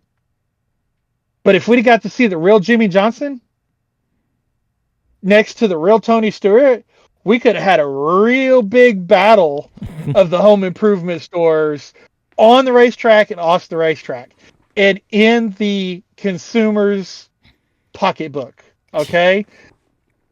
But because we didn't, I think that actually hurt Lowe's in some ways. Maybe not business wise, because, as fans of NASCAR, we're very, very loyal to those brands that sponsor NASCAR. Mm-hmm. But we could have seen more of it on track. I mean, fast food right now, we've got Wendy's somewhat in the sport with Trackhouse, and then we've got McDonald's with 2311. Okay, but we've got two big personalities. We got Shane Van Gisbergen with Wendy's, and we've got Bubba Wallace with McDonald's. Two big personalities. There's a battle that we can see on the track and off the track because of the personalities of these drivers. But so I think it's a great thing, and I want to see it more. I want to see less corporate restrictions and more real driver personality on the track and off the track. The reason I don't like Joey Logano is because the driver he is on the track is not the person he is off the track. Okay. My understanding, he's a great guy off the track, but he's a jerk on the track. Okay. Well, if he's a great guy off the track, I want him to be a great guy on the track. Do I want him to be aggressive? Do I want him to bump people out of the way? Absolutely. But I don't want him wrecking people. Right. Like he did with Matt Kenseth a few years ago. I saw that. So I want to see the same driver on the track as I do off the track. I don't want to see this I don't want to see this hard driving, go get them driver on the track, get out of the car and be like, well, we had a good day today. I want to see a Ricky Bobby. Hard-nosed driver on the track, having fun, get out of the car, doing an interview, be like, what do I do with my hands? I don't know what to do with my hands. Maybe not. The car drove really good. Maybe not stupid Ricky Bobby, but fun Ricky Bobby. Later on, Ricky Bobby. Yeah, the shake and bake Ricky Bobby, not the I don't know what to do with my hands Ricky Bobby. But you get what I'm saying? And Denny getting out of the car with that flag, back to what your original question, and waving it is just, we need more of that. I agree. But I think it was good. Not a bad weekend. Go ahead. I was gonna say, interesting way to show this was Progressive's first win in the sport. I also like, and only their second race. Right. I also liked how the color of the flag was the same blue as the car as the car. Well, yeah, as the blue on the car, the Progressive blue. On the car, yeah. So I think my question, I'm just kind of like, dude, Progressive kind of like this? Because the color of the flag's the same color of their scheme. Well, have you seen a Progressive commercial? I mean, yes. If there is not a company that has fun promoting their product, I don't think there's a company out there that has as much fun as Progressive. No, I would with agree. The crazy commercials that they put out. I mean, so they had to love it. I mean, they had to be like, first off, they had to love the fact they're on the car 2 weeks, and the second week they're pulling into victory lane. Yep. So that, we talked about Daniel Hemricks and his decision to move to the Truck Series was a great decision. Well, them sponsoring the 11 car, winning in their second race, had to just be a confirmation that we made a pretty good decision here, which probably makes FedEx go, did we really think that through? Did we make a mistake and we're just a little late now? But yeah, I mean, and I'll be honest with you, outside of the number placement on the side of the car, that Progressive car doesn't look too bad. It looks pretty good. I So mean, it definitely pops. I mean, you look at the hood of that thing with just the big P, progressive P, it really pops. it does. So, well, he won the race, and he also got the fastest lap. So there is that. Which again, surprise. Yeah. So moving down, Christopher Bell second. We kind of talked about him, how he was gaining on the 11 there at the end. Bubba Wallace third, another good finish for him. Chase Elliott fourth. Yeah, I mean, we talked about it last time. Yeah. His really improved. Yeah. Chase Elliott fourth. He was fast. Sadly got a little bumped and runned around. So Kyle Larson fifth, Ross Chastain sixth, Ryan Preece seventh. Another good finish for Ryan Preece. Yep. Joey Logano eighth. Chase Briscoe ninth, and Todd Gilliland 10th. That's a good run for Todd, and another good run for Chase. Yep. Briscoe. So as well. You know, Todd Gilliland, he had some very impressive runs last year in the 38 car for Front Row Motorsports, and he's had a couple really good runs this year, but this, you know, he's really proving that he's really good in this equipment. So it kind of makes you wonder if he could have stayed in the Toyota program that he was in, you know, what could have happened, what kind of doors would have been open there. Of course, I know Toyota's kind of run out of seats, but you know, maybe he would have been in a Riley Herbst position, you know, where he could have moved up into 2311 car or something like that had he not had the issues that he had when he had them. But it's good to see. This is just my thoughts on this. If we're going to have a car like this, that's basically a spec car, it's good to see drivers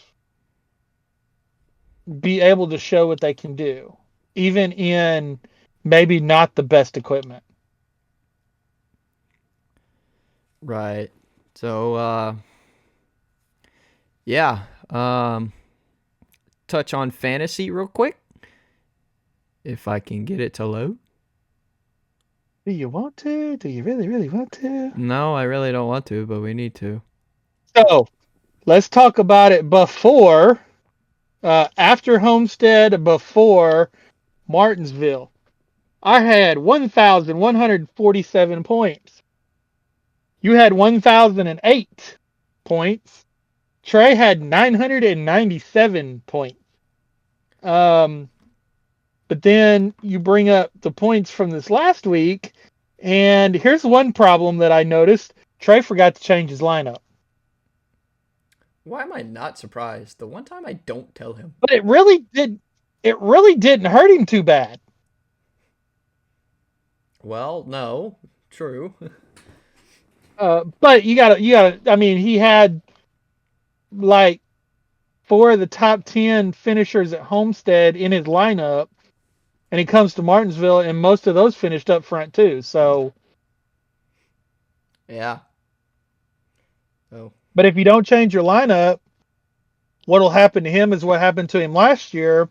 He'll run out of uses and then have nobody in his lineup and get 0 points. Yep, and he'll drop like a rock. But I mean, overall, we're still pretty close within each other. You gained 6 points on me. Yeah. You're up in the lead. Of course, at 13:55. I am in second at 12:22, and Trey is third at 11:73. So, you know, we're Yeah, he's closer to you than you are to me. Yeah, well, if he surpasses me, it wouldn't be for long. Um, I had a solid roster. What kind of killed me, I think, was having Byron, but I had Briscoe, Elliott, Larson, Hamlin, and Byron for Martinsville, and then I had Barry in the garage. So couldn't tell Yeah, I had you. Larson, Hamlin, Elliott, and Bell, and then I had Bowman in the garage and William. I think what really helped you though was the bonus point. Probably, but sadly, we're a little late on recording this, so all that's already refreshed. So I can't tell you who I had with who. Yeah. So my overall rank is 6,951. Well, I'm sure you're higher than me. So let's see, I got 1355. I am less than 200 points behind the leader. The number one in the nation has 1527. But you also got to think that somewhere along the line they're going to run out of the top because they're probably picking like top 5 every week. Probably. Out of their 6 drivers, they're probably getting top 5 every week. Well, they're going to run out of those picks Yep. eventually. So, and it's getting to where now I'm going to have to start kind of picking some not great drivers. Yeah. Man, I really wish I would have had Josh Berry a few weeks ago. At Vegas? When I did? Yeah, I mean, that would have been nice. But I mean, I tell you what, I bet you that at mile and a half this year, a lot of people are not going to, unless he just falls apart the next few mile and a halves, people aren't going to write him off anymore. Mm-mm. So, but yeah, having fun with that a little bit this year. For sure. So, well, with that, next is Darlington. No truck race. Throwback weekend. No truck race, but Xfinity and Cup.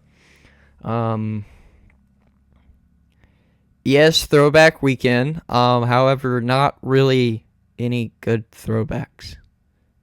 Well, the Xfinity series has some really good ones.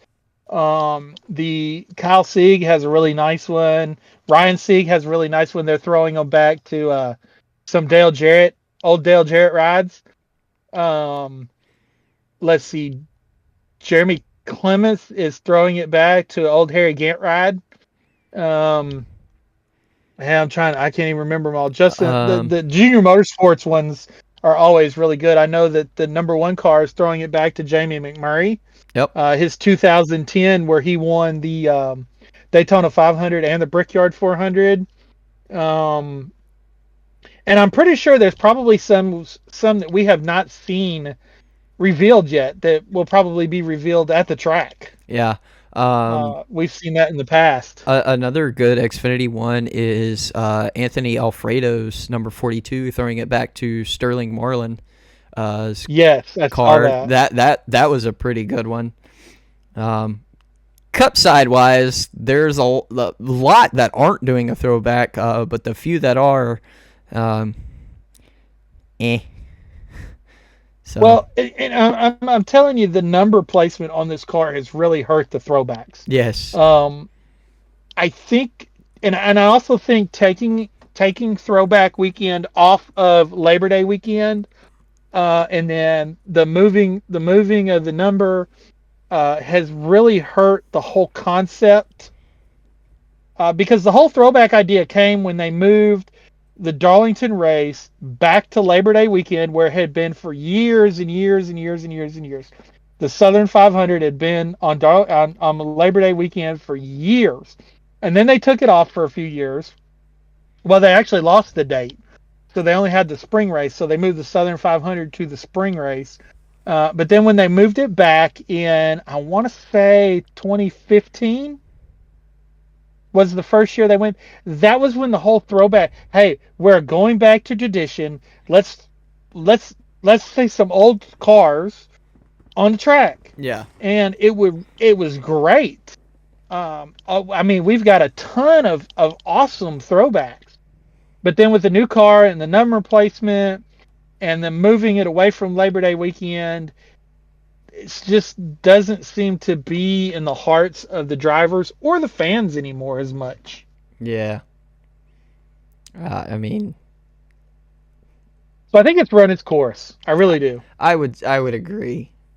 And then after Darlington is Bristol, another short track race. So, a couple of races coming up, gonna be good. Maybe, I don't know. We'll see. So I don't have anything else. So no, but do let y'all know that there are 3 new diecast reviews that are up on the channel. Yep. Finally got those all done and in. Won't have one for a while. Just because we don't have anything coming in for several weeks. The next big one that we'll have coming in will be Justin Allgaier's Daytona number 40 car. Traveler Whiskey car will be in. Supposed to come in at the end of this month. Toward the end of the month. So we'll see. So that'll be the next one. Other than that, I really don't have anything new coming. I mean, we do have stuff on pre-order, but nothing, and we do have some that are coming out, but it's just the regular, normal paint schemes that we see every week. Yep. Like I know Chase Elliott's Napa is one of them. William Byron's Raptor car is one that's coming out that we've got coming out in the next couple months, but other than that, hopefully this summer we'll start getting some of Truex's last few rides in. We can take a look at those. But other than that, there's really not a whole lot right now that we can review.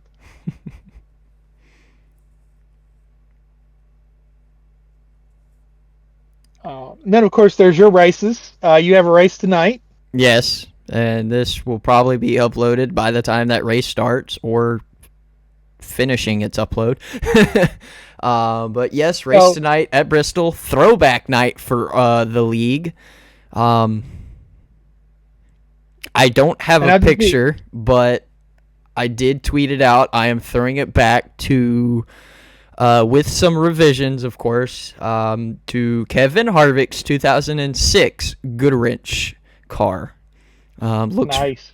Pretty solid. The numbers in the wrong spot, but there wasn't much I could do about that.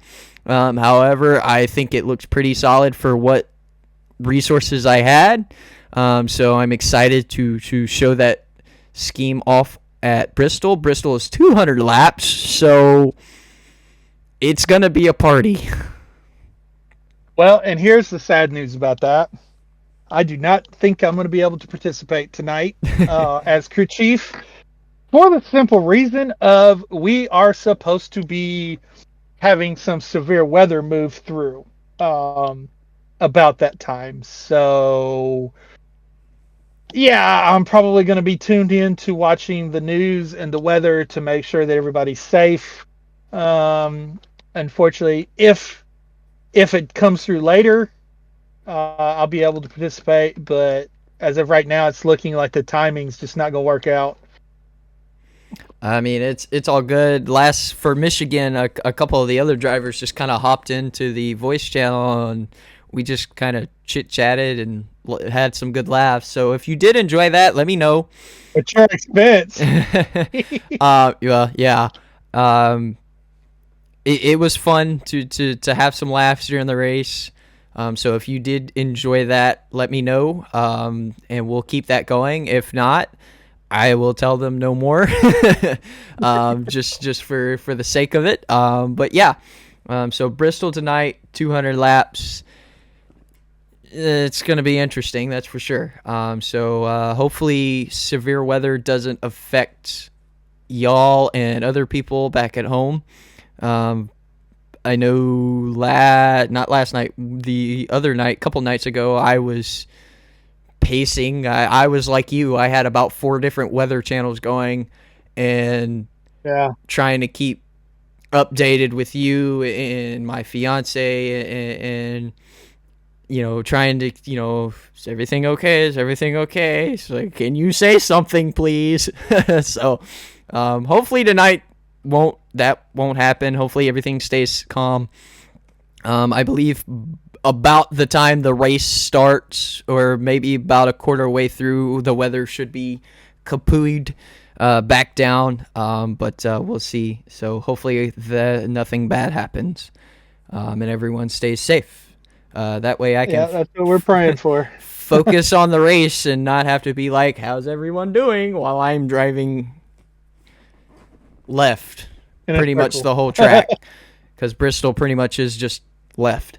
Right. So anyways, yeah, that's all I got. That's all I got. Anything else? No, just be watching out for stuff when we add it to the channel. Hit that thumbs up button. It really helps the YouTube algorithm.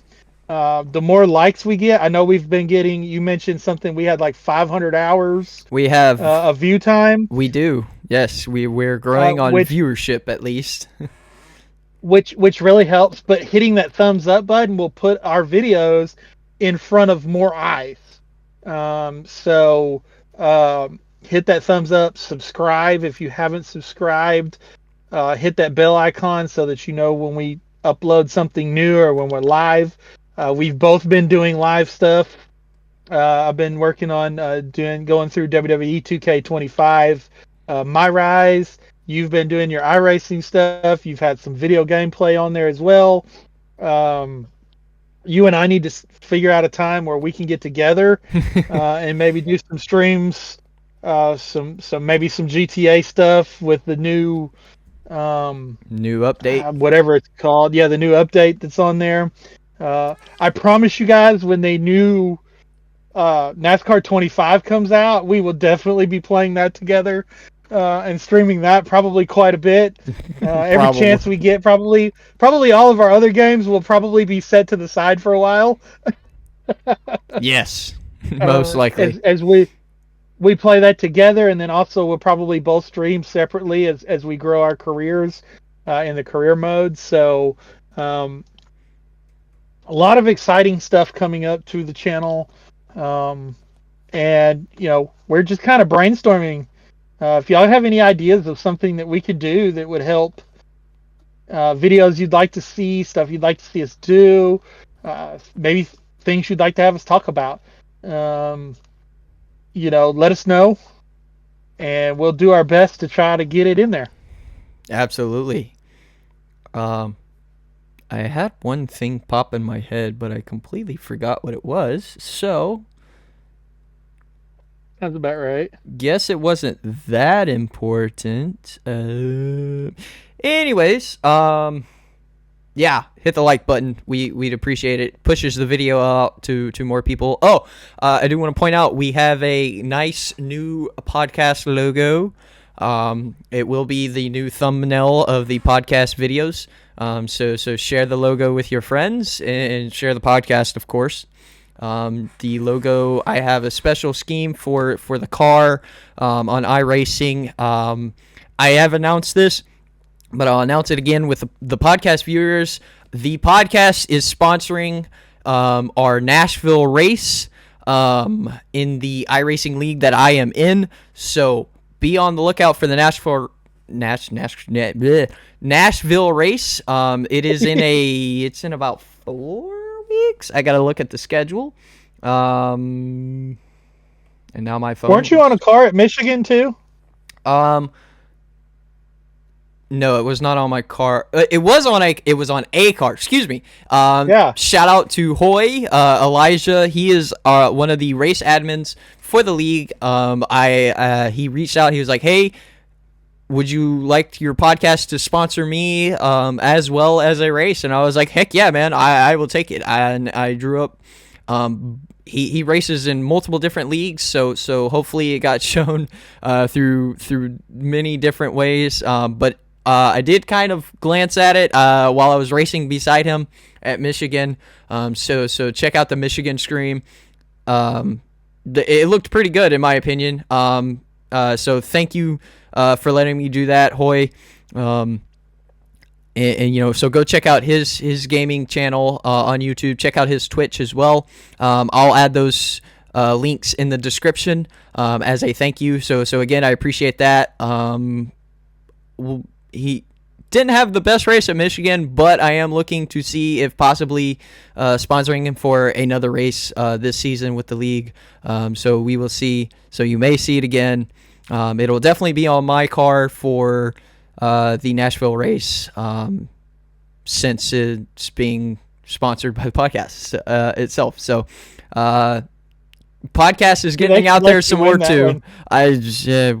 It's Nashville. We'll see. Who knows? I may pull what I did at Michigan and go in the infield to lap one. So. Oh, so you pulled a Chase Elliott at Coda move, turn one, lap one. No, it was in the tri-oval, coming to lap 2, but I got bumped from behind and then got loose and flew into the infield. I saved it, but my race was pretty much shot. Whatever. So, anyways, be on the lookout for all that. Hit the like, subscribe if you haven't. Leave a comment if there's something new or something you want us to look into or talk about. And yeah, so I'll let you do our shout outs. Yeah, so y'all, if you've watched the podcast, you know who all we shout out. Check them out below. I'm not going to run through the list. The only one I'm going to mention is going to be CircleBDiecast.com. We're doing diecast reviews. If they want to help us out, put some more diecasts in our hands, even if it's temporary, even if you ship it to me and I ship it back to you after we do the review, and you can sponsor those. You can sponsor our reviews in those ways. But check out CircleBDiecast.com. Man, great company. Veteran owned, veteran operated. They've sponsored trucks. They've sponsored Xfinity cars. They've been on a couple Cup cars.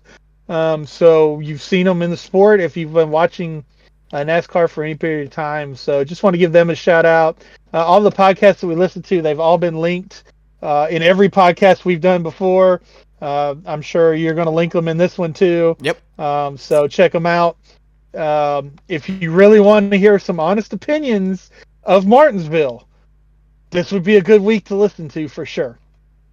Yep, definitely. So for our sponsors, thank you for being partners of the channel. You've seen it on my sweatshirt, you've seen me drinking it. Dubby, Tearless Energy Blend. This stuff is good, man. Use code SterlingRider for 10% off. Rankest Rope Ranch Wear, Western and Rodeo style attire. Check them out. Silver Duke 01 for 15% off at checkout. Undrdog Athletix, UDX, for your faith-based athletic apparel, for any sport you play. They've pretty much got every sport covered now, with their newest and latest drop. So SterlingRider 01 for 15% off for them. And then follow Him Apparel for your faith-based regular apparel. Code SterlingRider for 15% off. Thank you to those guys so much. All their links are down in the description below, along what code to use for your discount. And also a shout out to H&N TV on YouTube. H&N is the iRacing league I am a part of. They don't just do an iRacing league, they have a NASCAR Heat 5 league as well, although they just wrapped that up for this season. Next season is coming very soon though, but they do the broadcasts for the races on the iRacing league as well, so check them out. I'm trying to kind of sneak my way into maybe being in the broadcast booth one of these times, since we do a replay of the race, sadly. we are looking for some broadcasters to do while we're actually live in the race. But check them out. So appreciate them letting me run in their iRacing league for sure. So yeah, that's all I got. Any final words? Y'all be blessed. Amen to that. Any of y'all down in the southern area, which includes y'all, of course, Arkansas, Texas, Louisiana, Tennessee, Missouri, prayers for y'all. Stay safe with tornadoes and all this severe weather going on. I'll be praying for y'all's safety. So make sure you take good actions, be smart, and stay safe. With that being said, y'all have a blessed next few weeks. We will see you after Darlington and Bristol. And yeah, so peace out, right on, and God bless.